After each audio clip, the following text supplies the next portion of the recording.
All right, Awesemo.com gamers, we've got the DFS strategy show here coming at you on a Saturday. It's your old pal Emac. It's Adam Ship My Money Share, and we have an 8-game slate ripe with injury news. We have back-to-backs. We have all sorts of craziness going on. There was craziness going on last night in the NBA, Adam. We had some issues. We had a random two players randomly sit. DeMar DeRozan, no warning for the Spurs, and then Lou Williams, no warning. These guys weren't on the injury report at all. I still don't know exactly what happened with either one of them. Late swap, baby. Late swap is where it's at. How did your night go? I'm on a 5-day losing streak, the longest of the season thus far for me. So Yeah, whatever I'm I right do, there. do I'm the right there with. opposite. Yeah, it's been bad. Been Um, bad. yeah, no. Last night was like a frustrating one. It wasn't my worst night out of that stretch. It was just frustrating because of the injury news. Obviously, FanDuel, there's nothing you can do about it. I did have 30% Shea Gilgeous-Alexander as my punt as a punt, so that kind of worked out. But on DraftKings, it was just frustrating because I obviously made the late swaps to get to Spurs guys, but then the guys that I swapped off of that were cheaper did even better. So it was just a really stupid night. Yeah, it's one of those. We'll come back and get them. We've got 8 games, a lot going on. Just got my little list here. So from the top here are the teams that played Friday that also play on Saturday, and then we'll go game by game. But Orlando is back to back, both at home. Detroit was home; they're on the road today. Boston was at home; they're on the road today. Memphis back to back road games. Miami and Cleveland. Miami was home; they're on the road today, and then Cleveland back to back road games. Denver is where they are tonight. Last night they were in Utah, so playing at both the altitude cities. Teams that are playing today, Saturday, that are also playing Sunday. There's not very many games Sunday, but Indiana will be at home tomorrow. And then Phoenix is going to be on the road again. Today they're in Charlotte. Tomorrow they'll be in Minnesota. We have on the front page of Osmo.com, we have the free article for the Yahoo Conference Championship. So if you guys have not yet signed up for Yahoo, or actually if you have not yet made a DFS deposit, use the promo code Osmo and you will get $30 matched to your first $30 of deposit. That comes in Yahoo Player Points and is available for immediate use. Let's see. We also have a couple other cool things I wanted to hit at the top here, since this will also be going out on the podcast. But we have in the can, as they say, and up on the site, we have the On the Contrary with Osimo, Evan Silva, and Chris Baggs. They break down both of the games that are happening on Sunday. We have the Osmo Odds Show, where they're going to go off playoff bets. They're doing today's college basketball bets, and that is a 3-man show now. We have Jason and Ben, and they are joined by Jordan Frank, who is making his first appearance in front of the camera. And then we also have from Nolan Kelly and from Jake Hari, we have the How to Use Fantasy Cruncher for NHL. So that's a free video that they put together. It's I think it's about 40 minutes long, 30 minutes, 40 minutes long. And that's also on the Osmo YouTube channel page. So remember, subscribe, hit that little like button, hit the notification button so you can find out when we have all this excellent content that is dropping. Adam, injuries here. The big ones that are going to be hanging over our head. We know that Ish Smith is out. We know that Andre Drummond got popped in the nose and barely played last night. That he, if you remember, a couple years ago had his nose surgically repaired to help with his breathing. So they're worried that that could be another injury to that. I don't think he's going to play today, but we've got him at the moment in the projections because there literally was no news that I could find after them saying he was ruled out of the game. So we'll have information on that, maybe even during this show. But I don't think he's going to play, but he'll be in the projections that we'll talk about. We know that Tristan Thompson may or may not play tonight with a sore foot. DSJ, Dennis Smith Jr., AWOL from Dallas, did not report to the facility for practice on Friday. We know that he's unhappy. We know the team wants to trade him, so he's not going to be in our plans. Wesley Matthews dealing with the sore wrist. He's questionable. Mo Bamba on a back-to-back. He is dealing with a sore foot. He did play last night, but we'll have to see what transpires tonight. It sounds like Jeremy Lin is going to play. We don't know yet for John Collins and Trae Young. Those guys all had an illness that's been running through the Atlanta Hawks. Dwayne Dedmon will be playing tonight. He's probable. He was dealing with an ankle injury, but he should be back. OG Anunoby is also ruled out, personal reasons. Who knows what's going to happen there with Toronto tonight. Josh Richardson and Wayne Ellington sick. So we'll have to see what happens with Miami. They're on a back-to-back. And then Wendell Carter Jr. is out for basically the rest of the season, 2 to 3 months. He had thumb surgery. I think that hits most of them. Oh, Brandon Knight out. James Ennis should be back. That's just a reminder, I mean, it's always the case on the morning shows. Like, we know that stuff's going to change, but this just seems like a slate where there's going to be a lot of moving pieces with all the teams on back-to-backs plus the injuries that, you just mentioned. So I think, probably more important than ever, like I'll cover what news breaks between the show and my article coming out in the article, but also just be in Slack, tag me, tag someone else with questions, because I think this is going to be a slate where there's just a lot of stuff that happens throughout the day. Yeah, and that's a very, very good point. And Adam, it's like you teed me up for one last promo before we get going. Use DFS strategy as you sign up for Osimo. Pick any 1 month package, half off. That's a pretty good deal. It also includes, if you pick one that has the Fantasy Cruncher add-on, you'll get that. This only works on the monthly package. So just to sign up for 1 month, fill out your information, DFS strategy, all one word, in the last field. Hit checkout, boom. You're going to be behind the paywall. For the projections, the ownership projections were just posted. I'll be referencing those throughout the show today. And then, of course, Alex Baker, Osmo, as you know him, his grades and rankings, for all the sports. Showdown slates, all sorts of goodness back there. Projections for literally every sport, and it's a good time. They're dabbling with some new projections out there. Potentially MMA. But did I just say that out loud? I don't know. So anyway, Adam, I may be giving away secrets, or I may be making things up because I am old and crazy now. All right, deep breath. First game that we're going to talk about. There's a 3:30 game, 5:30 game. We're skipping those. So we're starting off with Dallas and Indiana. Adam, we've got Dallas.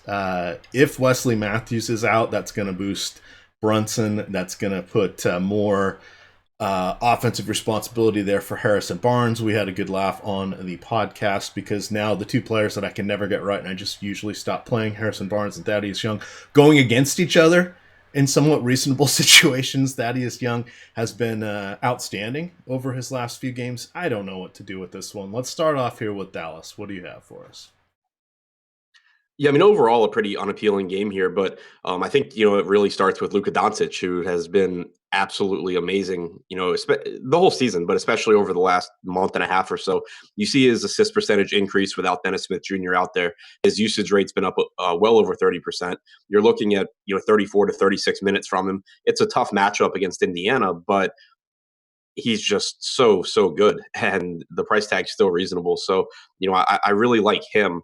Beyond that, you just kind of get into secondary options where you have Harrison Barnes at a reasonable price tag. He is probably going to get you like 27, 28 fantasy points. Probably won't kill you. Unlikely he does a lot to really help you. DeAndre Jordan is okay. Again, not anything that I really love. You have Maxi Kleba, who right now is a reasonable value option. His price tag has come up from where it was. I said on the podcast that I think he's priced correctly, but he's still probably on like the lower end of a correct like pricing spectrum. Like, I think that he's still likely to give you, 24, 25 points at 4,600 or 4,800. And then he still has a little bit of upside there. So it's not that he's overpriced, but I do think that there will probably be better value that opens up throughout the day. If Matthews sits, then I think you see even more playing time for Devin Harris, Jalen Brunson, Dorian Finney-Smith. Okay. Marquee matchup here as we move kind of to the pivot position, as we pivot over to both sides here. We've got DeAndre Jordan in that matchup that we do like going against Indiana. Now, Jordan, your mileage may vary on his scoring, but he is amongst the league leaders once again with rebounds, and he's just absolutely phenomenal. This is one where I think they could lean on him a little bit more for scoring, particularly if Wesley Matthews is out. So he is on my short list, and he's someone that I usually only look to in specific matchups. But this is one where he's on my short list. And then on the other side, we have Myles Turner, who's been outstanding when he's been healthy over the last month. But he has a tough matchup going against DeAndre Jordan because, hey, he's going to be gobbling up the rebounds. It may not be the most imposing defensive matchup. DeAndre's a decent rim protector, but this basketball has changed. It's evolving before our eyes, so it's not even the same as it once was. What do you like here with Jordan or Myles Turner? I like Turner. For Jordan, it's the problem that I have is that he doesn't have the offensive game as you alluded to. He's a good rebounder, but he just doesn't have like that monster upside really that some other centers give you. And he's going to play 30 to 32 minutes. Whereas on the other side, you have Myles Turner, who probably also plays around 32 minutes, but just has a better offensive game. You're not going to get the rebounding totals that you will from Jordan, but there's a better chance that you just get like a big game out of Myles Turner. I think that it's been a really good sign that he played 32 minutes last game. He was on pace to play 32 minutes in his first game back had it not blown out against Phoenix. So I'm comfortable projecting him for around 32 minutes again. He's played really well over the second half of the season so far, excluding obviously the few games that he missed with injury. And this just isn't a matchup that really scares me too much as far as DeAndre Jordan goes, because Myles Turner is capable of knocking down shots away from the basket. He's not someone that, has to score at the rim. And I think that he can have success here. So I like Turner more than Jordan. I have him actually as a pretty favorable mid-range center option. All right. If you're on Turner and you mentioned the minutes coming up, has that been at the expense of Domantas Sabonis? Yeah, I mean, Sabonis played 21 and a half minutes against Philadelphia last game. That's including about a minute of garbage time. And against Phoenix, if you looked at the rotation before that game blew out, he was on pace for about 22 minutes again. So it's really tough to project Sabonis for enough minutes that we will get to him at the price tag that he's currently at. You're basically like, if you look at FanDuel pricing, you have Sabonis at 7,000, you have Turner at 7,200. Barring foul trouble, injury, blowout, things of that nature, you should expect 8 to 10 minutes more for Turner than for Sabonis. All right, that not balancing out in the direction I like. I'm a major fan of Sabonis. I know you are as well. Just kind of looking here, I ran the old crunches here for the three main sites: Yahoo, FanDuel, and DraftKings. I do have ownership projections in here for FanDuel and DraftKings. It looks like from this game on Yahoo, Maxi Kleber is coming in at about 9%. He is $12. I do like that play a lot if Wesley Matthews is out. Thaddeus Young coming in at about 15%. Victor Oladipo is coming in at 30%. On the other sites, the guys that really stand out, Doncic, of course. We like him with DSJ out of the picture for sure now. He's coming in at 41%. Tyreke Evans on DraftKings, Adam, 3,900. He has been somewhat decent in 3 of his last 4 games, topping 23 DraftKings points. Do we like him now that he is playing less minutes, but suddenly taking way more shots than normal? 14, 8, 12, and 16 in his last 4, and he's been hitting them. So we like that. Is this kind of a new role he is undertaking, embracing the 6-man scoring off the bench here, or 7th man? I forget his rotation number, but It's just really tough to get there because of the minutes. I mean, he still only played 15 minutes against Philly. He has been playing better. I think that there's just going to be enough value on this slate that we really don't need to. I mean, I'm with you in assuming that Drummond doesn't play. That opens up a lot. You have, Horford and Gasol on back-to-backs where potentially stuff opens up there. You have, that Atlanta news where stuff could open up. There's just a ton of spots that value, I think, emerges on this slate without going to a guy that's going to play 16 to 18 minutes. All right. Well, let's head on over to the Detroit game. That's a nice segue there. Hang on. Oladipo is too cheap still. Okay, this was a polarizing conversation in Slack chat the other night. Yes, he is too cheap. He's one of the guys I'm not a fan of. Apparently, I don't like anybody on Indiana except for Sabonis, potentially Myles Turner, and no longer Sabonis. So I guess I'm down to Myles Turner. But Victor.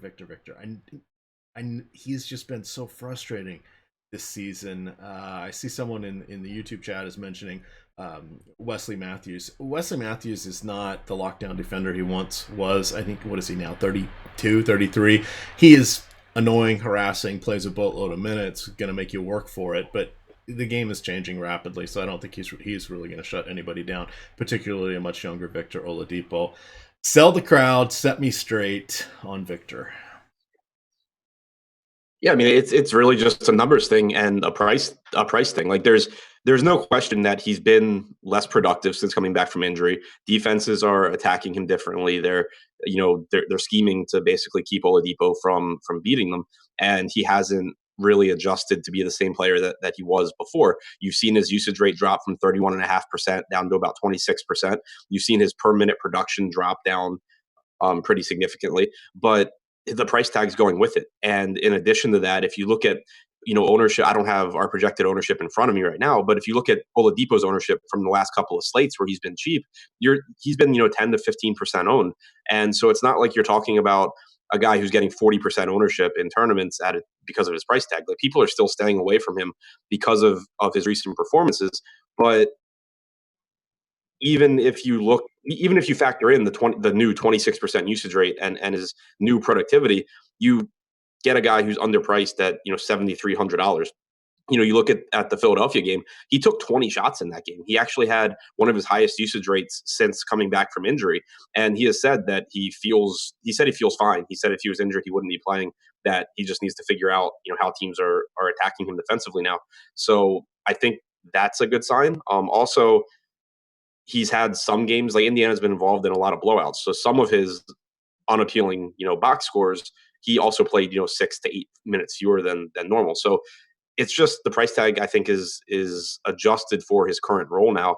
And people are obviously scared off by the box scores, but you're still talking about a guy with a 26 or 27% usage rate that should play around 30, 34 minutes that, is involved as far as peripherals go, picks up steals, picks up assists. It's just you kind of have to keep playing him. All right, very fair, very fair. That's why there's two of us on this show. Me to have fun and you to bring the serious analysis. We have a projected ownership of Victor Oladipo of 23 on FanDuel and 27 on DraftKings. So reasonable. Would that be something you would look to get over on either side, just assuming he's at 25%? Would you go, what, 35 if you were feeling strongly about it? I mean, I have it all automated, so it depends how it ends up. But I think that 25 is probably like reasonable. I don't think I wouldn't be looking to Okay. get over it. If I get over it, that's fine. Okay. But So I guess reversing that, you wouldn't go under that per se. I mean, I do whatever my spreadsheet does, but it doesn't. Have you had a little talk with the spreadsheet after this week? Yeah. I mean, I don't look at guys like ownerships and try and get over or try and get under. But I think that's a pretty reasonable like ownership percentage. Like if I ended up there, I'd be fine with it, whether the field's higher or lower. With you or not. Okay. Very fair. All right, now heading on in here to Sacramento. Again, Ish Smith. I thought he was going to miss some time, and it says day-to-day. He re-injured his groin injury. So I've seen conflicting reports. One says day-to-day, one says it could be a week or two again. So we'll have to see. I'm going to assume he's not going to play. Andre Drummond, of course, got bopped in the nose. I do not think he is going to play, so I'm going to pull him out of these projections and tweak. Oh boy, Blake Griffin here. Let's start off at the top with Blake Griffin. He's going to be vying, I guess, with the expensive James Harden, but the discount to Blake going to make him intriguing. I have played around a little bit with DraftKings. You can get both of them in your lineup, but you're really not going to get anybody else of note. We'll see what happens as value pops up. Pardon? You can get Kuzma with them. Oh, okay. Well, I have to play Fred Van Elite in this my shell lineup. So when you earmark 4,900, it kind of screws you over. We'll drop that link in the chat, or you can find it on my Twitter timeline. We're running that Fred Van Vliet Fan Club contest number 48 tonight. I am the only one who has to play Fred Van Vliet. I'm sorry, I'm the only one with the honor of having to play Fred Van Vliet. You guys can play whoever you want in that one. Let's start off here with Blake. Adam, dazzle us. Yeah, I mean, just and obviously, if Drummond were in, Blake would be a top play in this spot against Sacramento at a 9K price tag on DraftKings. If Drummond's out, it just becomes right up there with James Harden as an absolute top play on the slate because it's a Sacramento team that's poor rebounding anyway. You get if Drummond's out, you have Blake go from an 11% rebounding percentage alongside Drummond this season to 16% without him on the floor. That's been the biggest issue with Blake lately is that the rebounding has been down, but without Drummond out there, you expect it to go up. We saw last night the types of games that he's capable of having when he doesn't have Drummond on the floor. He's averaged 1.4 fantasy points per minute without Drummond this season, 1.18 alongside Drummond. So, obviously a boost there. And then the matchup is perfect as well. So really love Blake either way, but assuming that Drummond sits, he just becomes absolutely a priority for me. All right, and both of them just coming through with normal projections at where they're at, assuming both were to play. Still getting on FanDuel was getting 28% Drummond, 20% Blake, and then on DraftKings getting 28% Blake, 20% Drummond. I'm going to run these again now without Drummond in here. Other plays from here. We talked a little bit about Reggie Jackson. He's been somewhat disappointing his last few games, but an adequate price point, decent matchup here. Do you like him? Do you think direct beneficiary of Drummond being out is going to be Pachulia? Is it going to be Stanley Johnson? John Lure was dealing with an illness. He could get minutes. What's the trickle down effect here if Drummond is out? Yeah, so this is a team that you really have to pay attention to injury news beyond Drummond because there are several questionable guys on this team. So if Drummond sits, I expect Zaza to start. It's a big Sacramento front court. They play Willie Cauley-Stein for around 30 minutes. So I would expect him to start. He would become a top value play because he is a productive enough player on a permanent basis. And again, it's a phenomenal matchup. He's minimum price on FanDuel. He's near minimum on DraftKings. So he would just clearly become a top value. But then where you have to pay attention is John Lure with the questionable tag, because if Lure plays, I think he becomes a viable tournament option because I would expect him to get the backup center minutes and you end up getting, 20, probably, 20, 22 minutes from John Lure at like 3,100 on DraftKings and at the minimum on FanDuel in a very favorable spot. If he sits, then I think you see more Blake at the 5, which opens up more minutes for Stanley Johnson, which people might actually overlook since it's a completely different position than the center position. So I think Lure's status actually has a pretty significant impact on the slate if Andre Drummond misses. All right, that's a good way to note it, for sure. Let's see, I've rerun the numbers. It's going slow because I shouldn't have hit 3 different Fantasy Cruncher iterations at the same time while broadcasting and having Excel open and about 15 tabs open. That was a rookie error on my part. Looking at yesterday's game, which is an example of what happens without John Lure, you had Blake Griffin play after the Drummond injury. You had Blake Griffin play every minute that Zaza was not playing, as we would expect. You had Stanley Johnson play, it looks like somewhere around 20 minutes, maybe a little bit more. And he's cheap enough where in this matchup against Sacramento, that would be appealing. If Lure plays, then I expect Lure takes a lot of those minutes from Stanley Johnson because you wouldn't have to have Blake play the 5. You would have Lure as the backup center. So that's where it makes a difference. Also, Luke Kennard played a ton. He was shooting really, really well. So I don't want to read too much into the minutes, but his playing time has been trending favorably. He has been playing reasonably well lately. There are comments from Dwayne Casey within the last couple of weeks talking about Kennard being better as a ball handler lately and doing more of what the Pistons need when he's on the floor. So not a priority on a slate where I think there's going to be plenty of value, but it is just worth noting that if you're going to get 22 to 24 minutes from him at a sub 4K price tag against Sacramento, that's a viable tournament option as well. So if we just assume Drummond's out, unsure of the other guys, so let's say Lure plays, let's say Zaza plays, what are you kind of projecting Blake for? Somewhere in the 50 to 55 fantasy point range? You said Blake? Blake, yeah. Yeah, putting in his rates without Drummond and 36 minutes, I get him to about 50 points on FanDuel. I think a little bit more on DraftKings, and that's in 36 minutes. He could easily top that. Okay, so running him at let's see, I went with 55 on DraftKings. He's coming in at 47%. He's FanDuel. I put him in at 50, and he is coming in at 25%. And then the interesting thing is over on Yahoo, Drummond was at 48%, which is relatively normal projections. If I put Blake to 50 there as well, which is similar to what Adam had, the 3 points for steals and blocks, and then you lose for turnovers. And Blake has a propensity for turnovers, but he's coming in at 47%. So he's going to be one of the more popular plays depending on how things break. It's the cascading effect that Adam just went over that is going to be something that's important. So as you're scrambling there, as we get news, come back and listen to that section. That's definitely worthwhile.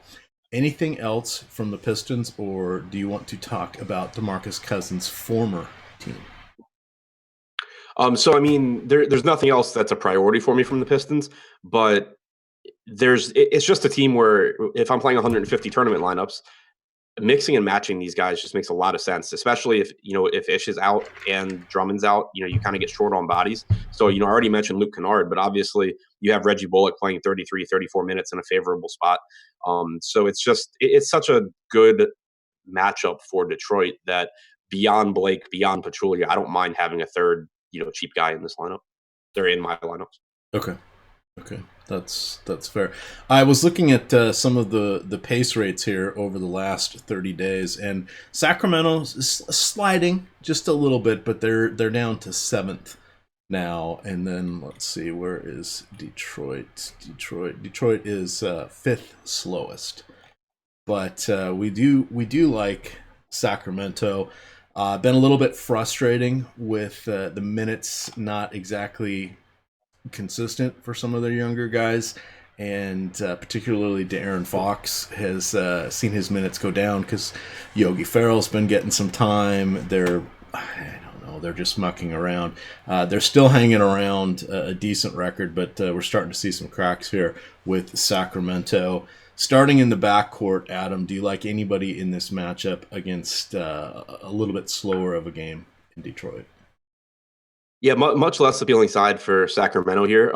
For one, you have them getting back to full strength and just kind of minutes flattening out. You have Kawhi Leonard playing around 30 minutes because Harry Giles is taking the backup minutes, and getting him playing time should, and apparently finally is, somewhat of a priority for Dave Yeager.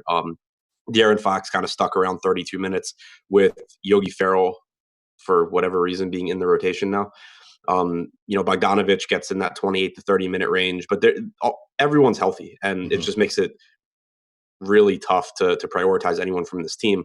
The one exception, I think, is that Harry Giles is still 3,600 on FanDuel at power forward.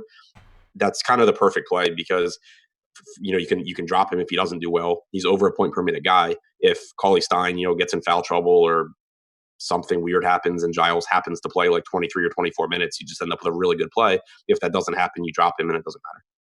And that's a good point there on FanDuel. For those of you who do use Fantasy Cruncher, we partner with them, offer their services through the Osmo subscriptions, but of course they have their own packages as well. You've got a new feature they've created so you can drop the lowest score within Fantasy Cruncher. They've got an article that describes how it works on their site. You'll link to it. You can link to it from the Osmo Fantasy Cruncher add-on as well, and it's something that I think a lot of people have been clamoring for, so they finally got it in there.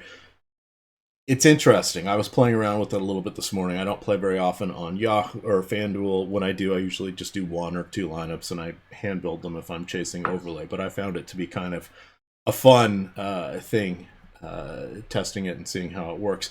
Harry Giles is coming up at 12% in my run over there.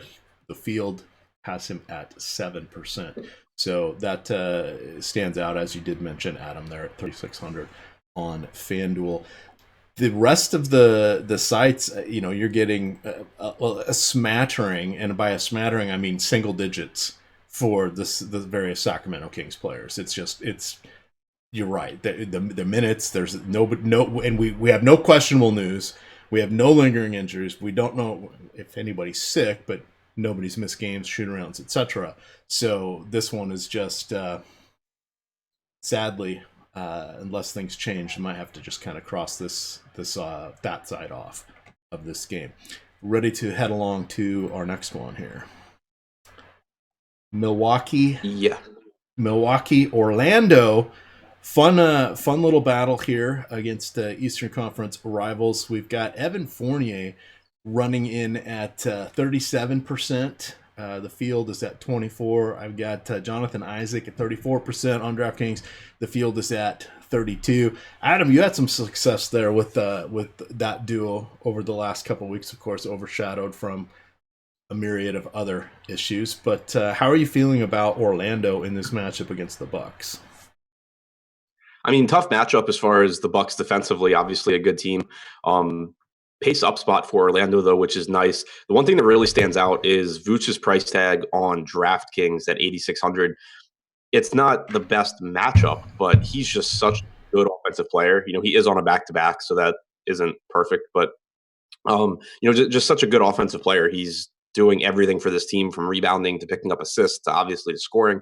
And you should still get around 32 minutes from him here. So I think that the price drop makes up for the fact that, there's issues with Brook Lopez pulling more from the basket. There's issues with Milwaukee just being an all-around good defensive team. But the price tag, just makes up for it. Not 9,300 on FanDuel, not as appealing. It's still fine, especially when you consider that, they price their centers tighter than DraftKings does. But it doesn't really jump out like the 8,600 on DraftKings does. All right. Just looking to see if there's anything intriguing here from the old optimizer perspective. Nothing's really... Aaron Gordon might not play. Yeah, I'm just looking at that right now. So let's see, sore back. He's been kind of hit or miss. More hits over the last half dozen games than misses. He's cleared 4 games above 35 fantasy points. 2 of those were above 40. That's what we like to see from him. That's what we've been hoping to see from him for the last couple of years. It just feels like his progression's been stunted somewhat from the trajectory we've had. To be fair, Nikolai Vucevic is having an outstanding season, and that is not exactly helping Gordon sneak an extra rebound or 2 or a couple easy buckets. So 50-50. Hard to tell if he's going to play or not. If he's out, I don't think he does. You don't think he will? If he's out, let's assume that route. Obviously, Vucevic is going to be a good play. Where's the trickle down for this one? Do we end up with a little more DJ Augustine? Does it help the other side out? The Bucks front court. What is the ramifications here?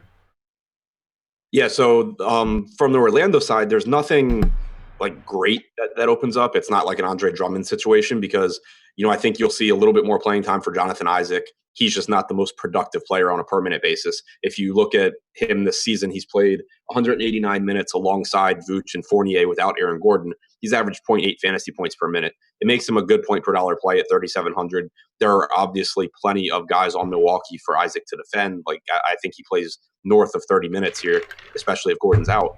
It's just that he's unlikely to give you like a monster game. So you have that issue. It probably opens up a couple extra minutes for Terrence Ross. Evan Fournier is already playing huge minutes. It doesn't change a whole lot on the Orlando side. It does make their defense worse, though. Like for Giannis, I think the matchup gets a little bit better, not having to deal with the length of Aaron Gordon. Obviously, you still have Jonathan Isaac out there, but it certainly takes one of the better defenders for Orlando off the floor. All right. I was looking here to see no update here on Mo Bamba. He did play 15 minutes last night. Again, dealing with a sore foot, so we'll have to see if he is going to be in. But if Gordon's out and he's in, I don't think it. I think it just solidifies him getting 15 to 17 minutes if he's going to play. But I don't think it's going to be a huge upside because he's got his own issues. One cheap guy that I've seen in some lineups near the top over the last few games where the Bucks have played is DJ Wilson. Adam, he's 3,500. He has scored 20, 22, and 23 DraftKings points in his last 3 games. Played 23, 17, 17 for minutes. This is similar or even a little bit few less minutes than we've seen from him from a couple weeks ago. The results are getting a little bit better, but he's just been making most of his shots, and he's been hitting them from downtown. The last game was on the strength of 3 for 5 from deep, 5 for 9 total for that game. Is he a cheapie that you're considering at all? I mean, he's a guy that probably ends up in a couple lineups if I'm playing 150, but he's not someone that I am looking to roster. For one, he played 23 minutes or whatever. 23 minutes last game against Memphis. Giannis got in foul trouble in the third quarter. You had DJ Wilson sub in, get extra minutes, and play very well. The game also was just a kind of non-competitive game. He didn't really get extra minutes from that, but he did get extra minutes from the Giannis foul trouble. I think that more often than not, you're going to get around 18 minutes from DJ Wilson. It makes him another guy that is more. It's a Harry Giles type FanDuel play for me. Okay, and that's fair. That's a fair assessment. Except I think Harry Giles is better. Also, a very fair assessment. We've got here. I didn't want to bury the lead, but as we're finishing up the game, I do want to point out Milwaukee is nearly double-digit road favorites. So I'm going to clear Gordon out of these crunches and then see what happens when I rerun them. Anything else you want to hit upon here for the Bucks? If there is some mop-up time, does anybody potentially benefit? Not sure about that, but I want to talk about Giannis. Like, it's Giannis. Obviously a tournament play. Obviously a tournament play with Giannis here. Like, you have a nice price discount on him on DraftKings from Harden. If you get an ownership discount as well, which I expect that you will, it starts to become appealing because we have seen in Milwaukee's most recent competitive games 37, 35, 40 minutes from Giannis. It's still, you can't really project him for more than like 36, even if you're trying to be aggressive with his projections, but certainly has a ton of upside in this matchup. Gordon being out, I think, benefits him. So I prefer Harden. Like, we'll talk about Harden later, but if you get to Giannis at almost $3,000 less than James Harden in some tournament lineups, especially if he's low owned, I think that's worth considering.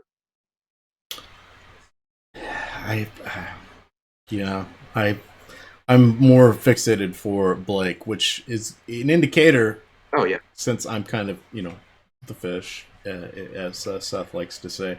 So I guess that I'd rather play Blake than Giannis. Okay, but sometimes I get a little narrow-minded, and that's why I do like using the optimizers because they will help cover up some of my some things that I'm missing. And then it always allows you to investigate a little bit further and see why is this player coming up more than I expected. Is it a good play? Is it something I want to do? Do they become a core play, etc. So that is definitely one thing that is helpful. Reminder there, over on Yahoo, they are running their Rake free contest there for basketball. It's been filling very early, so if you want to get in there, definitely check that out. Again, promo code OSMO gets you $30 match on your first $30 of your initial deposit. Your very first deposit. If you already made a deposit at some point, no bueno, not going to work for you. But if you have not made a deposit, even if you have a fantasy account over there, you've not made a DFS deposit, you can use that promo code. Anything else from this one here, Adam? Yeah, I mean, Bledsoe, Middleton, they're both fine plays. Bledsoe's priced, actually, both of them on DraftKings are appealing. If I get there, I get there. But there's spots that we'll get to later on that I think are that are more of a priority for me. All right, well, let's head on to one of those. Let me get my little filter set back up here. We've got Boston and Atlanta. Some questions there coming out of Atlanta, depending on who is still sick and who is recovered enough to play. It sounds like Jeremy Lin probably will play. Still no whisperings yet from Trae Young. John Collins, they all were affected with illness. We should see Dwayne Dedmon back. He was dealing with the ankle or a sore foot, but he's going to be a go. And then that, of course, impacts Alex Len. And for those of you that had Alex Len the other night, I think it was like 4,100 on DraftKings, had a phenomenal evening. It just he never strings them together, Adam. He just never seems to string these opportunities together. What do you like from Atlanta playing against a Boston team that is on a back-to-back? We've seen Atlanta be pesky against several teams, actually even beating some teams that were a little bit unexpected. Talk to me about the Hawks. So obviously a lot comes down to injury news here. If the Hawks are fully healthy, there's not a lot that I want to or that I would prioritize here. You just have a lot of bodies. You have a deep rotation. You have a tough matchup against Boston. And Atlanta's price tags, for the most part, are where they should be. I think you can make an exception in tournaments for Jeremy Lin, who, before missing the game with an illness, was playing more minutes alongside Trae Young, which is something we've been waiting to see all season long. I think at a $4,400 price tag, if you project him for around 24 minutes, you get a reasonable play there. You can certainly play Dwayne Dedmon at 5,200, especially where he's a power forward option. And John Collins is just really, really good. So if he's in at 7,700, he becomes probably my favorite play from Atlanta. Where it gets interesting is if Trae Young sits, you get a clear top value in Jeremy Lin at 4,400, probably playing 34 minutes or something like that. So that would become appealing. If Collins sits, I really hope he doesn't, because it just becomes an absolute nightmare with just Amari Spellman and Taurean Prince and other guys picking up his minutes, to where it's probably not appealing for any of them. So I just hope Collins plays. All right. So people are asking about Al Horford going back to Atlanta. He has been away from Atlanta for a while now. The last 6 times he has faced the Hawks, he has scored under 31 DraftKings points, 4 times over 31, 3 times his best 3 are 44, 39, and 35. Yes, this is a good matchup for him, etc. But if Boston has this game at hand, we've seen that they're taking it easy on Horford. As we look over here to the Boston side, knowing that they are nearly double-digit road favorites themselves, even though they're coming in on the back-to-back, what stands out at first? Is it Kyrie Irving coming into this delicious matchup against a weak Atlanta backcourt defense? Yeah, there's a few things I really like from Boston. For one, as a whole, it's obviously just a great matchup against Atlanta. So even the players on Boston that are correctly priced, I have no issue getting them into tournament lineups for the upside. But the guys that I would want to focus on, you mentioned Kyrie, obviously a great spot for him. I like that this game's in Atlanta, just a better chance that they hang around and keep it close. Boston on a back-to-back helps in that regard as well. Kyrie's price tag's gone up a little bit, but he still clearly has upside in this matchup. So I like Kyrie. But then you also have a couple of favorably priced guys. You have Marcus Smart, who's sitting at 4,400 on DraftKings, coming off of a monster game last night against Memphis. Doesn't have anything to do with why I like him tonight. I actually kind of wish that hadn't happened, because it'll just drive up his ownership. But if you're going to get 28 to 30 minutes from Marcus Smart in this matchup, it's kind of the perfect matchup for a player like Smart, who is an inconsistent scorer, but generally can get there on steals, rebounds, defensive stats. Now, playing a fast-paced Atlanta team who also sloppy should give him opportunities for those kinds of stats. And then if he knocks down some shots, you're in line for a really big game. So I really like Marcus Smart a lot. And then Horford, it has nothing to do with the fact that he used to play for Atlanta, but we've seen the minutes come up. He played like 30 or 31 last night. We've seen him playing more than that even in some competitive games. Keep an eye out for news there. It wouldn't be shocking to see that he's just not going to play today. But if he's in, I think that he's really underpriced, especially on DraftKings, where you can roster him at power forward. He's $6,000. He's been averaging over a fantasy point per minute. He's in a fantastic spot here, especially, again, he's the kind of guy that can capitalize on these types of matchups because he rebounds, he scores, he picks up assists, he does everything. He doesn't do any one thing particularly well, but he does, he doesn't do any one thing exceptionally, but he does everything well.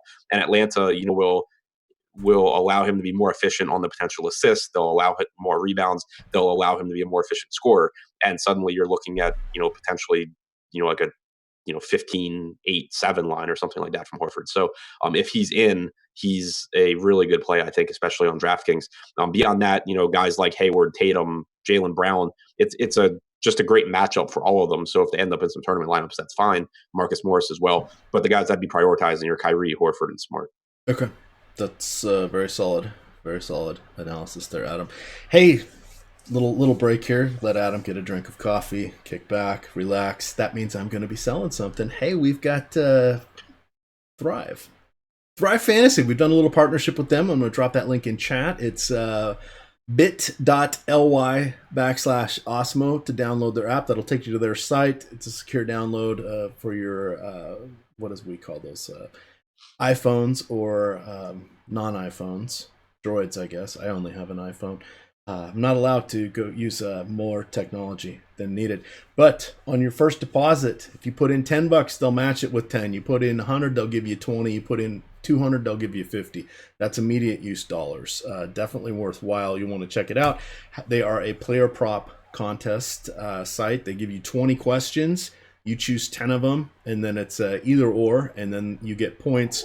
More points if something's less likely, less points if something's more likely. Hey, just like a player prop. We'll talk about a couple of those here at the end. I'm sure they've got some football ones up since all eyes will be on that for Sunday.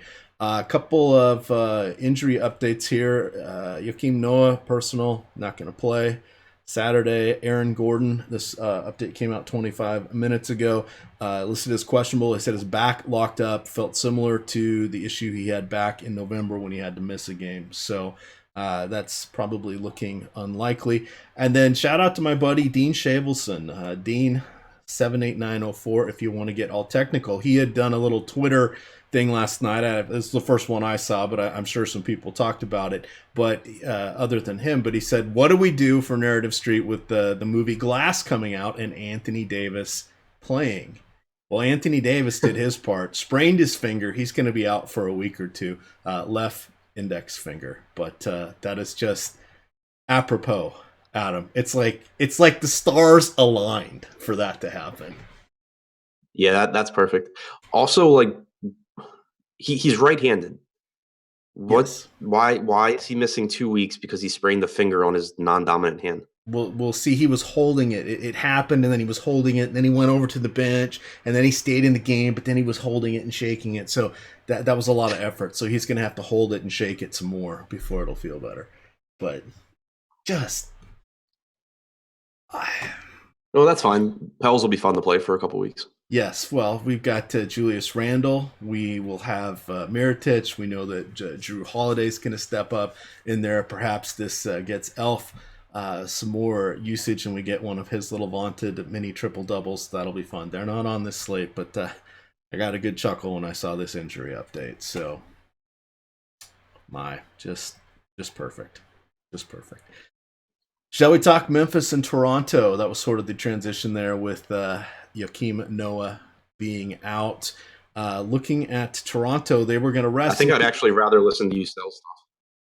Oh, well, let's go. I've got a whole list of these things out. Chad, he's forcing me. He's daring me to do this. That was like the triple dog dare, just right to the chase. Just right to the chase. But let's get back to the analysis. This is what everybody is here for.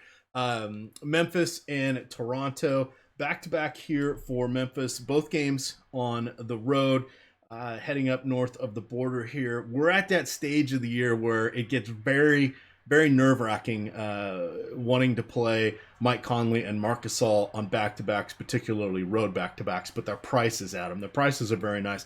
This isn't the most friendly of matchups going up to Toronto here. Toronto is double-digit favorites. They are 12-point home favorites. I bring that up because that seems pretty robust, and it feels to me like we might not see Marc Gasol potentially with that line. Right. It's another spot just to pay attention to news. I mean, we obviously don't have anything yet speculating on him, but we know he is playing through injuries. We know that this is a road back to back for them. Just make sure Marcus All's playing. If Marcus All doesn't play and you have Noah out, then you're looking at, Ivan Robb picking up more minutes. You're looking at Jaren Jackson getting a bunch of time at the 5 against Ibaka. So it would obviously open the door for a lot of stuff. But if that comes out during the day, I'll mention it either in the article or I'll be in Slack to talk about it. Assuming Gasol's in, it's an unappealing matchup, but the price tag's also cheap. So, like I'd rather play if we assume they're both in, I'd rather play Al Horford for 6K than Gasol for 6,700. But Gasol at 6,700 would still be perfectly fine. Mike Conley is okay at 6,800. Neither are guys that I would be really comfortable having as like core pieces for me. But if I ended up with some of them, I'd be okay with it. I think that Noah being out is a boost for Jaren Jackson. We've seen him. I mean, his minutes are still predicated on being able to stay out of foul trouble, but with Noah out, we should see more time at the 5 for Jackson, which is, just more productive minutes, and it just opens the door for him to play a bit more. His price tag is very affordable, so I like him in tournaments. You just know the risk that's coming with it. And then Justin Holiday at 3,800, he sucks, but the minutes should maybe be there. It's tough to say anything with confidence about this Memphis rotation, but he started 2 games ago. He got in foul trouble, didn't really play much. Yesterday, did not get in foul trouble, played a lot more, played around 30 minutes. If you're going to get that here at 3,800, it's okay. All right, just scrolling to see if we have any other news. Nothing really. Why did they trade for Justin Holiday? That just, whatever. Way to go, Memphis. Looking over here towards Toronto, looking at the crunches, the only guy that's really popping up at all is Serge Ibaka. He is 21% here on DraftKings. He is 10% for the field. On FanDuel, he came up in 14% of the crunches. We have him at 10% there for the field. Kawhi came in at 15%. Fields got him at 20 over there on FanDuel.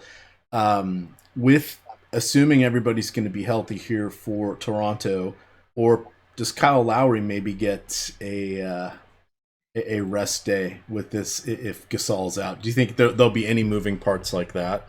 It's Toronto. Who the Yeah, hell knows? yeah. That I'm not expecting it, but with Lowry being rested last game and then playing instead, it wouldn't be shocking if he doesn't here. The fact that it's a home game, I think, makes it maybe a little less likely. But yeah, just obviously keep an eye on that. It's a 7:30 game, so we should have whatever news we need before lock. Assuming everyone's in, it just becomes a pretty unappealing spot in a slow game against Memphis. Lowry obviously just is a shell of himself when he plays with Kawhi. We are seeing his minutes staggered, which is nice, but still, you're talking about like a 17.5% usage rate when he plays alongside Leonard this season.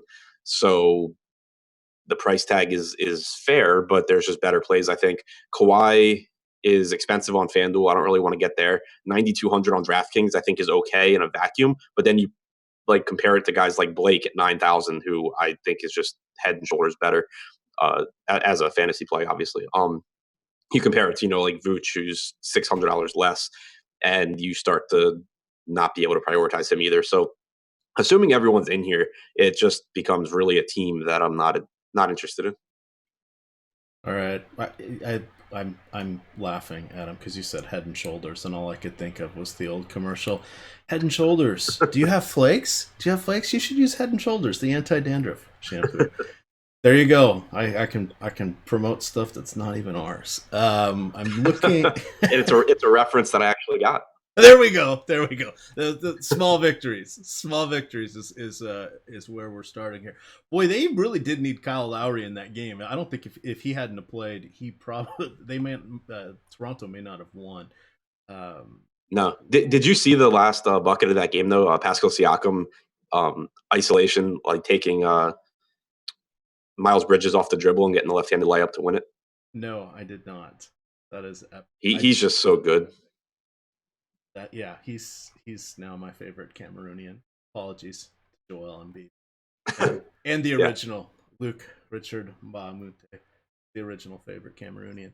Hey, for those of you that want to walk down Narrative Street, 12 years ago, Kyle Lowry was drafted by the Memphis Grizzlies. Let's move on here, Adam. Oh boy, this is going to be a head scratcher for you. We've got Miami, we've got Chicago, we've got rotations that are issues, we've got coaches that are insane in playing basketball.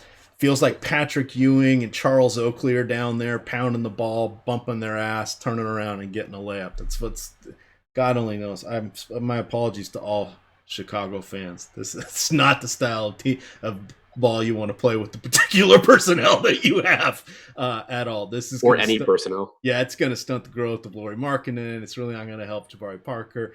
But with Wendell Carter Jr. out for the next bit, we do have minutes being freed up here. Jabari Parker coming in on the second unit after being on the shelf for some time. It seems like Chicago may be looking to see if they can spruce him up a little bit, find a trade partner. Let's start over here with Chicago in their front court. Bobby Portis got 28 minutes in the last game. I like these guys. What do you want to do here with Chicago and their 1950s basketball style? They should wear the nut hugger shorts out there too. That'd be awesome. Right. Yeah. So I mean, Portis' price tag came up.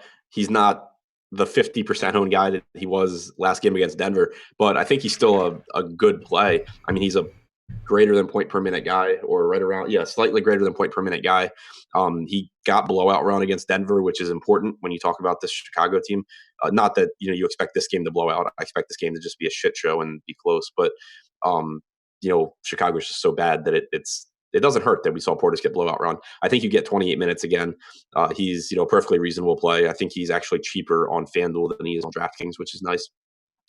Chris Dunn is at an appealing price point at 5,900. Chris Dunn has also admitted that he doesn't really know what the hell's going on in this offense, and it's shown in his play. So it's not someone that I want to trust outside of tournaments. That being said, people are noticing how poorly he's playing. He was 5% owned last game.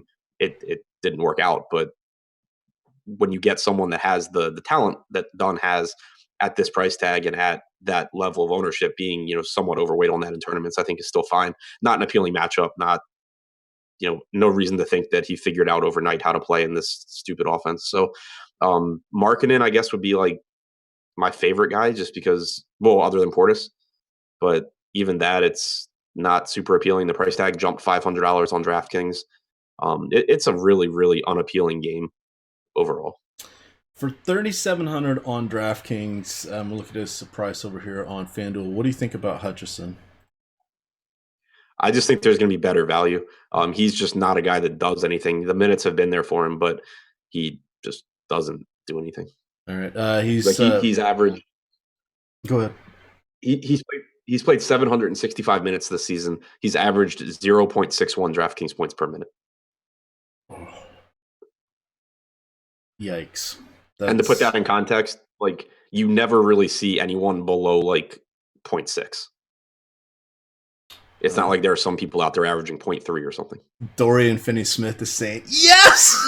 Yes! I'm not last. Well, yeah, I wonder where he's at. That we've got, so just from the raw numbers coming in, 3,800 on FanDuel. Fields at 13%. That's what he came in on the crunch. And then on DraftKings, 3,700. Fields on him at 5. He came in at 8% on the crunch. So to put it in context, Dorian Finney-Smith has been 13% more productive on a permanent basis than Chandler Hutchison this season. Chandler Hutchison, he's so far behind, he thinks he's ahead. So, he's going for like 46 points now. This is going to be fun.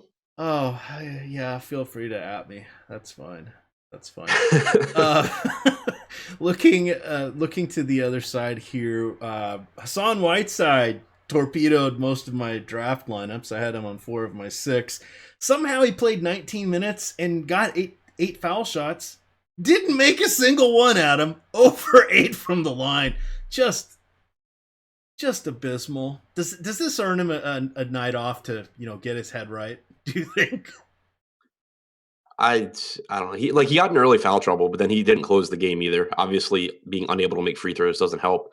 Um, I mean, there's not anything you can really do with confidence here. Like but prior to last night, if you looked at competitive games Miami played, you were pretty consistently actually seeing around 28 minutes from Whiteside.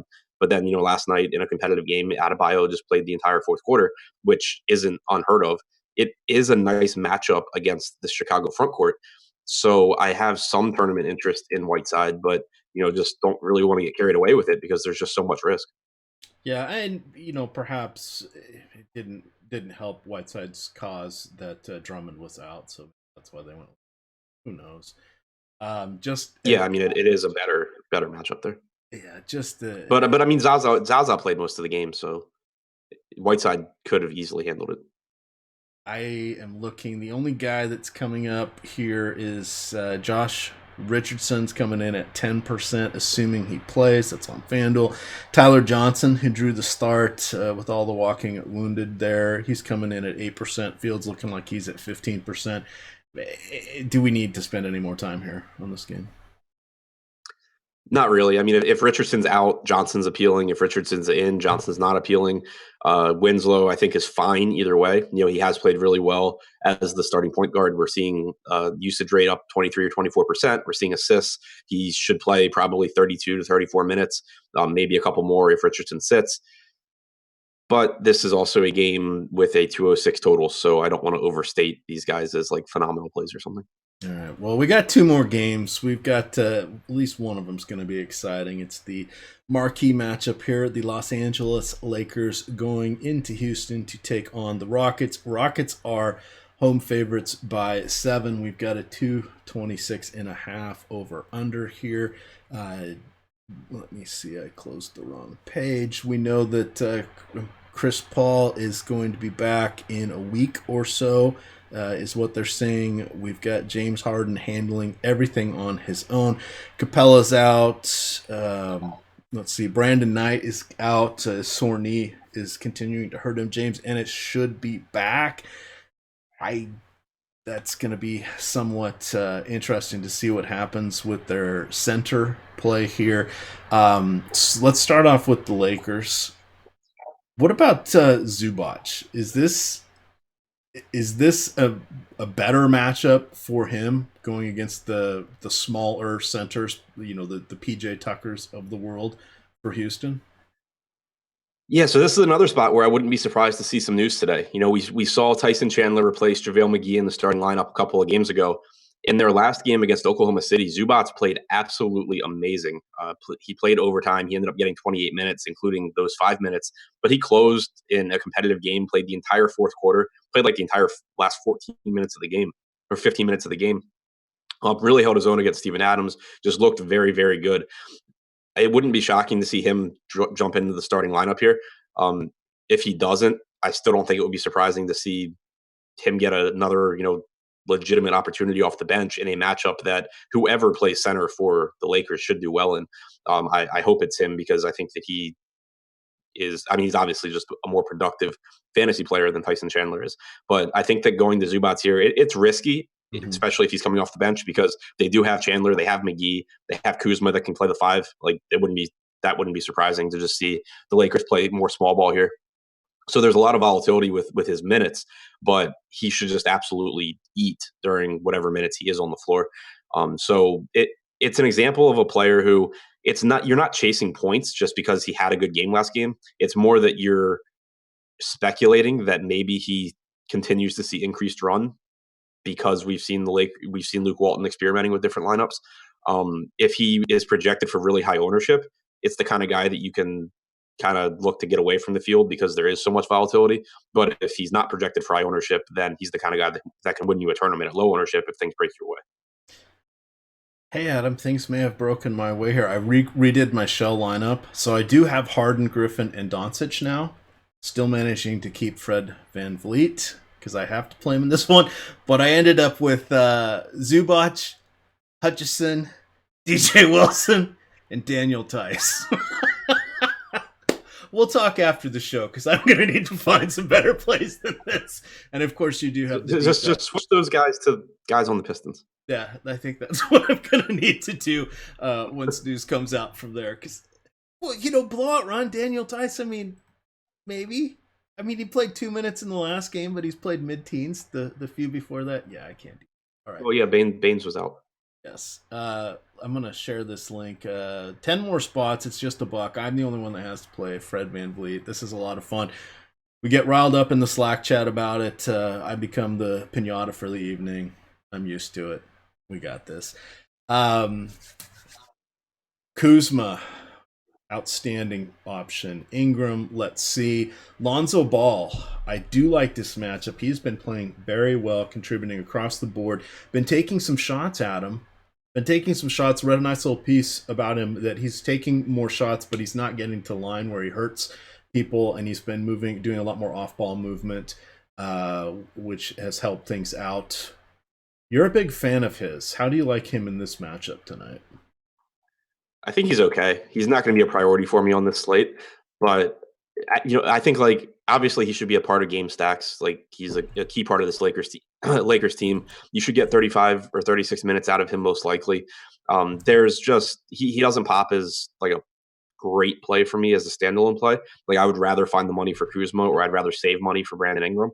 But I think he's fine. It's just that I like those guys more. All right. Anything else from the Lakers? Or do we talk about the lofty price tag on one James Harden? Yes, I mean, from the Lakers, I really, really like Kuzma here. I think the price tag's still really fair. He's leading the team in usage since LeBron's injury. You should get 36 to 37 minutes. There's a chance that he gets more time at the 5 than we've been seeing lately, which is just more productive for him and everyone, really. And then, Ingram was really disappointing against the Thunder, but the price tag is still very, very favorable for a guy that's going to play 37 or 38 minutes in the spot. All right, so let's talk James Harden, and this is the intriguing thing. So Yahoo, he's 61. That's one of the most expensive players I've seen. Rarely do guys get over 59 or 60, but there he is at 61, projecting him for 69 points over there from the Osmo projections. He's at 41% of my 100 lineups that I ran. He is 14,300 on FanDuel. Of course, same scoring as Yahoo, so projecting him for 69, which is a great number, especially on a Saturday. And he's at 36%. And then over here on DraftKings, got him coming in at 74 points. I think he'll probably get closer to his average of 77, so we can play around a little bit with that. But he is, even at 13,400, is coming in on 31% of my lineups. The field's got him at 24 on DraftKings, and they have him at 27 right now on FanDuel. Talk to me about how you are approaching this. I think if you're going to be playing cash games, just Harden needs to be on your lineup. I think if you're playing any games, you need Harden in your lineups. It's just it's insane what he's been doing. Like if you go back to the start of last season, he's now played 620 minutes without any of Trevor Ariza, Clint Capella, Chris Paul, or Carmelo Anthony on the floor. 620 minutes, 1.95 DraftKings points per minute over those 620 minutes, with a 46.8% usage rate, a 50.2% assist percentage, a 12.5% rebounding percentage. The guys who have played the most alongside him over that stretch are PJ Tucker, Eric Gordon, Nene, Gerald Green. It's the guys that he's playing with. So, it's not like there's someone out here that changes anything. Like he is that guy. The Lakers have been very good defensively on a per possession basis, but they also play at one of the fastest paces in the league. So for fantasy purposes, it's still a favorable matchup because while you may score a little bit less per possession, you're getting more possessions, and that ends up equaling more fantasy points. So it's a favorable spot for Harden. Yes, he could have a disappointing game. It's easy for people to disappoint when they're $13,400 or $14,300, but he still at that price tag projects as an absolute top play on the slate. I have him projecting for 79 DraftKings points in 38 minutes. FanDuel, I have him at 74. So, not as good a play on FanDuel because he is more expensive. The scoring is less favorable. You lose a full point for a turnover. You don't get a 3-point bonus. You don't get a double-double or a triple-double bonus. So he is much less appealing on FanDuel. That being said, he's still the best play on the slate on FanDuel. It's just easier to get away from him. Yeah, and you saw it at 61 on Yahoo. He's without even trying, he's in 41% of the lineup. So this is enjoy it. Enjoy it while it's going on. Fingers crossed, nothing happens. Over the last 30 days, Los Angeles has the second fastest pace. Houston is at 22nd. And then Los Angeles has the third best defensive rating at 103 points per 100 possessions. Good times. Good times ahead, Adam. Is there any sidekick? I just wanted to double back to what you said about the defensive rating, because I know people have kind of been confused about it in chat recently. So, you mentioned having the third best defensive rating, which is points per 100 possessions. That's efficiency. But again, like, you have to factor in the pace for fantasy purposes. So it's two different numbers, but when you put them together, you can get an idea of how a team does, for fantasy purposes. So, they're the third best team per 100 possessions, but they're going to give you more possessions because of how fast they play. So that's, where you have to just look at the stats for what they are, and then they're useful. Yeah, it's a stat that needs to be used in combination with things. It's like, right. So like net rating, that's the difference between your offensive rating and your defensive rating. Okay, that's fun to look at, see how a team's doing overall, but that's almost more like standings. That doesn't tell you any context, anything with regards to that day's game.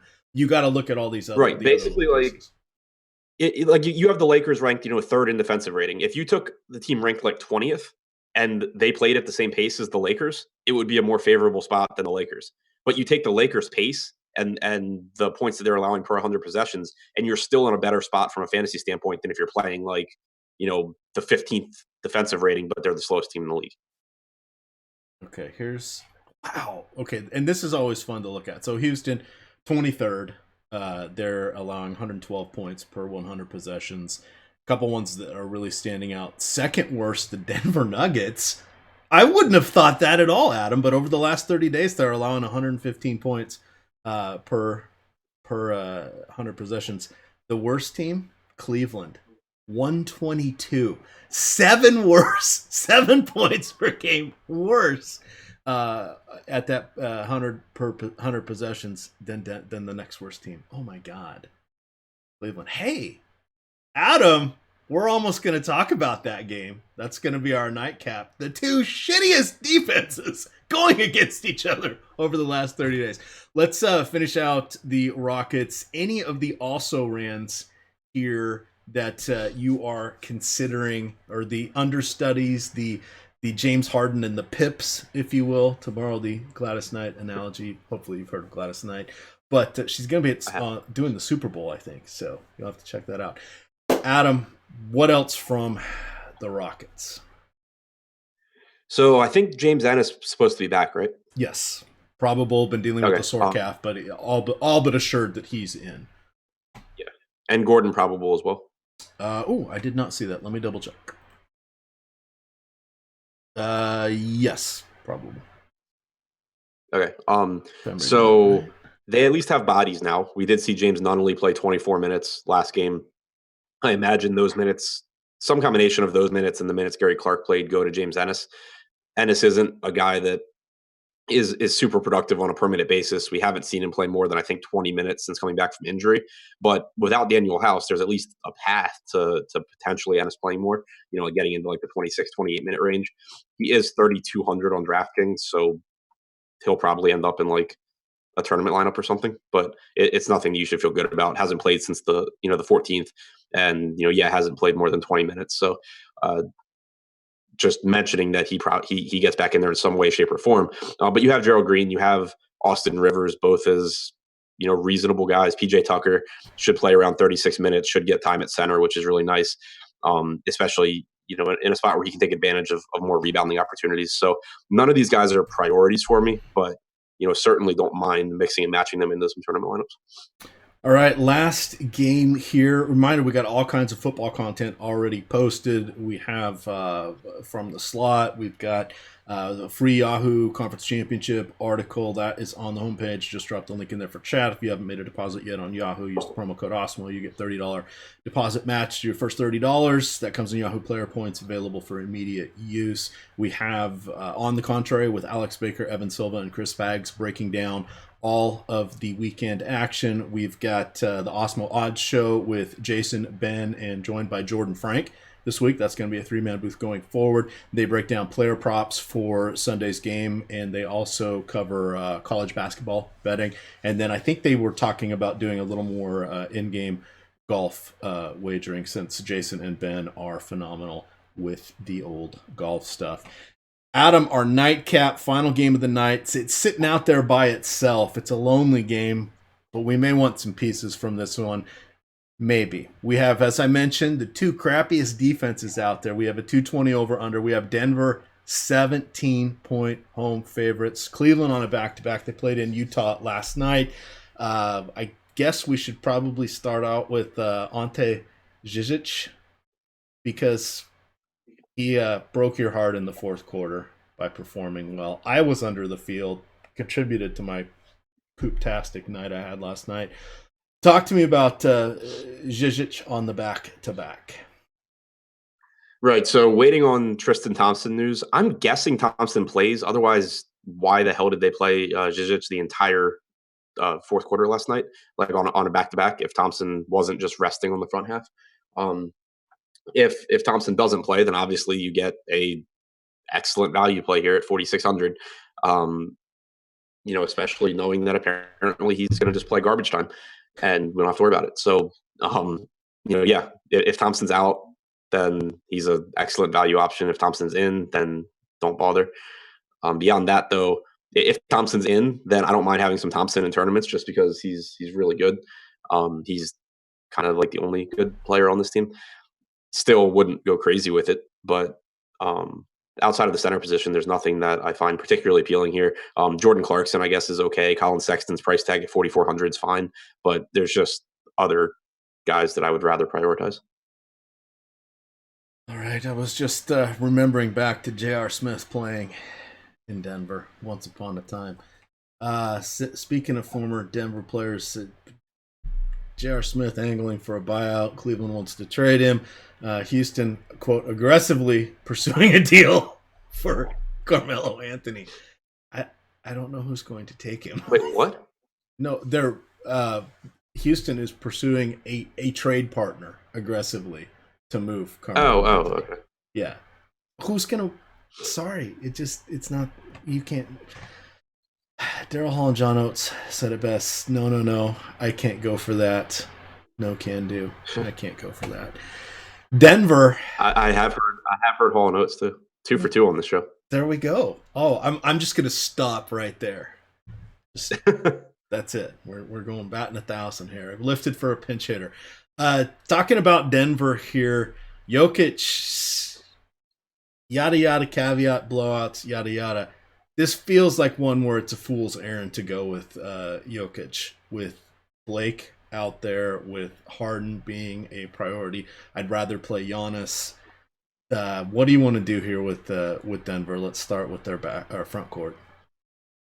Yeah, so I mean, it's the blowout risk obviously is real, but even if you don't factor that in, I love Jokic, I love the spot, I love all of that. But you mentioned it. You have Blake, assuming Drummond sits. You have Blake in a great spot for less money. You have Giannis, who's not that much more expensive. There's just you have cheap center value on this slate as well, most likely, especially if Drummond sits.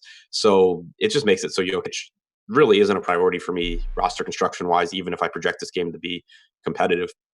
And then, beyond that, Denver becomes a mess.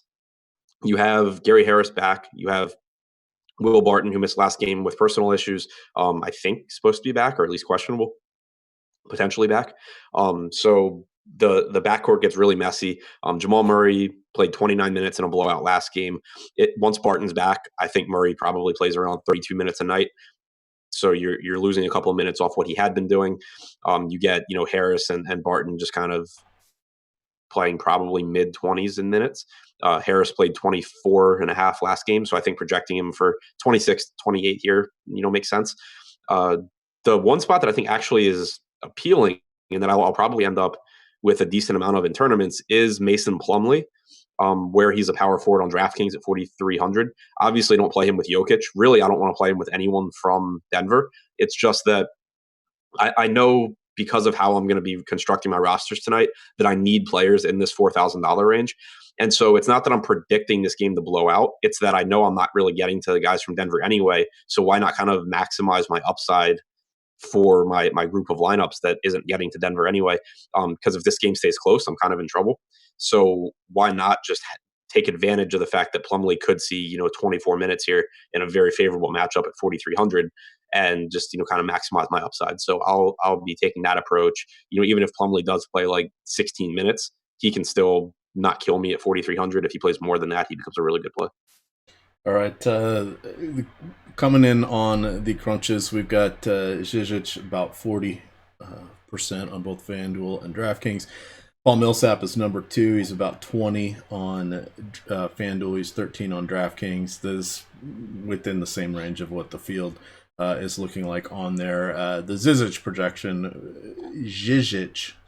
projection will probably fall a little bit once we get that Tristan Thompson news. So remember to check on that stuff throughout the day. But Chad has a very good point here. I did not mention Cameron Payne. He's 3,400 on DraftKings. He is, 3,700 on FanDuel. I don't know what they're going to do with his minutes. We're projecting him about 16 fantasy points on both sites. I've looked up 2 other sites for alternative projections, and they're between 15 and 16 as well. What are you projecting here for Cameron Payne? Because it is a reasonable price point, and if we think this is just going to be empty the bench, garbage time here in the second half, is he someone that you can see a pathway to getting 20 fantasy points again, which he's done the last couple nights? Yes, I mean, he played like 24 minutes last night or around there. Like 6 or 7 of them were in the first half. So you would have to be projecting a blowout here. Even if he does get 22 to 24 minutes, he's just not really that productive. Like I'm not doing it. Okay. Hey, no stone unturned, because this is the DFS strategy show. Shall we anything else, or shall we get to a little bit of Thrive props? No, we can move on to Thrive. All right. While Adam's loading that, I'm going to drop the link into chat. It is bit.ly/Awesemo. You can go there to their that'll take you to the Thrive site. You can download the app for your iPhone, for your iOS device. First deposit, if you put in $10, they'll match it. If you put in $100, they'll give you 20. If you put in 200, they will give you 50. That is cash available for immediate use. Wink, wink, nod, nod. That's probably a good deal to go over there and try out. They're a prop betting game. So they give you 20 props. You choose 10 of them, and then it's an either or. And if it's a more likely outcome, you get less points. If it's a less likely outcome, you get more points. Sometimes game theory comes involved because they don't change the props. So if a player's injured or something happens, you can maneuver your way around things. If you feel strongly about something and think the field's wrong, you can just leave that out or leverage it by going to the other side, etc., etc. I'm assuming they've got football ones up, Adam? I have basketball up. Oh, you have basketball up. Well, okay, let's do basketball then. I'll go open my basketball stuff. Okay, I'm good. All right, first one, Kawhi Leonard, 35.5 total points, rebounds, and assists. 100 points for the over, 100 points for the under. I will take the over, and I'm hoping that Kyle Lowry gets the night off. Yeah, I have the slight over, even if Lowry's in. So yeah, I would go the same route. All right, Zach from the Miami-Chicago game, super appealing game. Zach Lavine, 23.5 points plus rebounds, 105 points for the over. Well, my initial first thought is under, because he has not been doing great the last few games. I'm going to take the under. He's just 4 for 15, 4 for 11, 7 for 21, 10 for 16, 6 for 19. He's not hitting his shots, and his rebounds. Yeah, he's going to get averaging about 4 in recent play. I'll take the under. Yeah, I have the over. I haven't projected for 24.7, but you also get the extra points for the over. So I'd take the over there. All right. Obvious one we have to do. James Harden. Over. James Harden. Yeah, exactly. James Harden over under 56.5 points plus rebounds plus assists. You get 95 points for the over, 105 for the under. So all he has to do is have a 40-point triple-double tonight. I'll take that. Yeah. I have him at 65.5, so I think I would take the over, even getting less points. Yes. All right, one last one to wrap it on up here. All right, last one here. Paul Millsap, since we didn't really talk about him a ton in the context of DFS, 18.5 total points plus rebounds. You get 110 points for the over. I'm going to take the over. I think he can do it against the Cleveland front court. His minutes have kind of been in that mid-20s. Here's a guy that doesn't shoot a lot, but he's making them. 5 of 6, 5 of 8, 4 of 7. Even dropped a couple 3-pointers in the last game. But I think he can flirt with the poor man's triple or a double-double even in 22 minutes against Cleveland. Yeah, I have him projected easily over 18.5, so I would take the extra points there too. All right. That is going to do it for us. We'll get this up there on the old podcast feed. But reminder, hit us with the like. You know, we just hooked you up with, I didn't drag it out long enough. An hour and 10 minutes here. That's like a fast show for these DFS strategy ones. But, hey, we can be economical. There's a couple games that we just said, yeah, not going to do us well. There's going to be a lot of moving parts today. So Adam's going to have the deep dive article up around 4 o'clock because there are just so many bleeping moving parts. We're going to have to wait and see what happens because it could turn the slate upside down. In the meantime, he's going to ease into things writing about Blake Griffin and James Harden because... Do you have anything left to say about James Harden at this point? You and Lafayette just play him. Is that all you're going to write? Yeah, that's basically what it is. You can only make him bow to his altar of greatness so many times. But again, in the can, we've got On the Contrary with Evan Silva and Osimo and Chris Baggs talking the Sunday slate. There'll be a Sunday show tomorrow. We're getting together all 4 guys that have been working all season on the NFL shows, so that will be a fun one to watch. We have not done a 4-person show yet, I don't believe, at least not since the FanVice Osmo merger. And then, of course, there will be Live Before Lock tonight. Fast Eddie Fear will be taking you down the home stretch. That'll start around 6 o'clock. Check that out. He'll be doing the solo booth, and it's always fun to hear him break down the many moving parts that happen, particularly if any of them come down live on the show. So we are going to get on out of here, gamers. With that, good luck.